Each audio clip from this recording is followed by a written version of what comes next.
Welcome back to the Archive Network. Aurelius here, with Malik, curators of the Lineage Archive. We left House of Tokugawa last time and the Tokugawa have fallen, but their shadow lingers.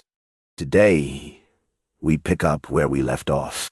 The calm surface of the Tokugawa world shatters as famine, debt, and foreign ships batter the old order.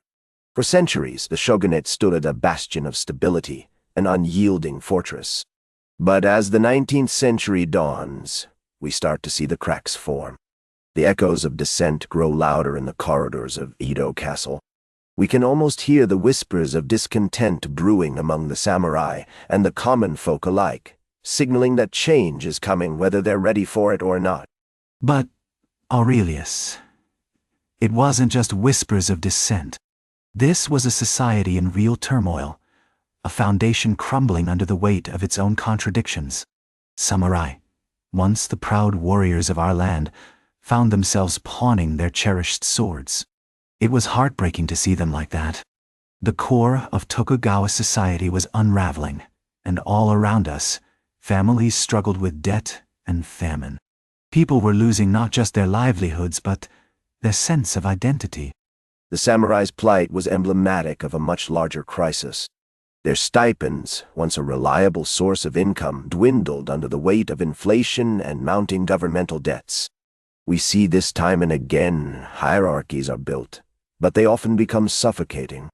Proud families, once revered, found themselves forced into menial labor.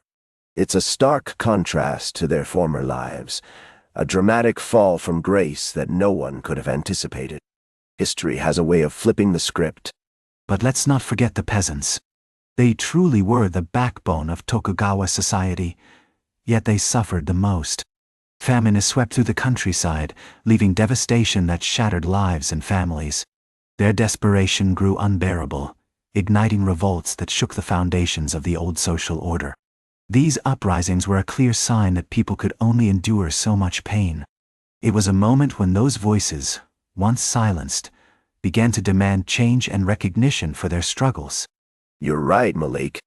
Those revolts certainly highlighted the cracks in the Tokugawa facade. The government tried to patch things up with the tempo reforms, but let's be honest, they fell flat. People were no longer willing to accept authority without question. They were beginning to see that power could be challenged. It's a classic sign of shifting tides. When the populace loses faith in their leaders, that's when things get interesting. History has a way of repeating itself, doesn't it? Those reforms weren't just ignored.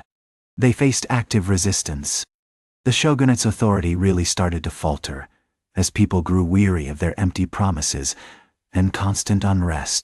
You might call it questioning authority, but I see it as a complete rejection of the Tokugawa's ability to govern. Everyday folks were struggling. The world around them was changing so quickly, leaving the leaders scrambling to keep up. People wanted real change, not just more of the same. In 1853, the arrival of Commodore Perry and his notorious black ships marked a shift of epic proportions.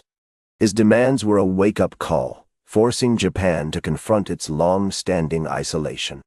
The Bakufu, already on shaky ground, faced humiliation with the signing of those unequal treaties. This moment laid bare the regime's impotence, exposing its weaknesses not just to its own subjects, but also to foreign powers eager to exploit the situation. We can see how swiftly the tides of history can change. But those treaties were more than just humiliating. They represented the staggering collapse of the Tokugawa's authority and the unsettling rise of foreign influence in Japan. The common people watched, caught between dread and curiosity. For them, those treaty ports became a painful reminder of how the West was reshaping their world, erasing traditions and livelihoods that had endured for centuries. Families felt the strain as their way of life shifted, leading them to wonder what lay ahead. Factionalism took root as reformers and traditionalists clashed fiercely. The traditionalists clung stubbornly to their beliefs, convinced that preserving the old ways was essential. Meanwhile, reformers viewed modernization as the only viable path forward. This growing tension led powerful domains like Satsuma and Chosh to openly defy the shogunate. Their meticulous preparations for rebellion were clear indicators of the regime's fragility. We see how these internal divisions can unravel even the most established powers. Aurelius, you talk about tension, but we can't forget this was also about survival. The murder of Tu Naosuke wasn't just a political move. It was a desperate act by people who felt cornered. The old order just couldn't hold on amid all that chaos. The Tokugawa's grip on power was fraying, and the world they had known was slipping away. Lives were at stake, and every choice they made carried heavy consequences for real people. Tokugawa Yoshinobu's attempts at reform were admirable, yet ultimately insufficient. He introduced Western military drills and restructured the court, trying desperately to modernize Japan. But the momentum of history was against him. The Boshin War erupted, a fierce clash that marked the final struggle of the shogunate. This conflict would seal their fate, a stark reminder of how quickly power can shift and how the old ways often resist change until they can resist no more. And in the end, the shogunate collapsed without fight in Edo. The city transformed into Tokyo, symbolizing a new era filled with hope and uncertainty. The Tokugawa family lost their power, but their legacy remains complicated. The samurai, once proud warriors, found themselves adrift, struggling to redefine their identities in a world that no longer had a place for them. They faced an uncertain future, grappling with their past and the sacrifices they made for a way of life that was fading fast. The end of the Tokugawa is a testament to how swiftly history can turn. The gates of Edo Castle, once symbols of authority, now swing open for a new world.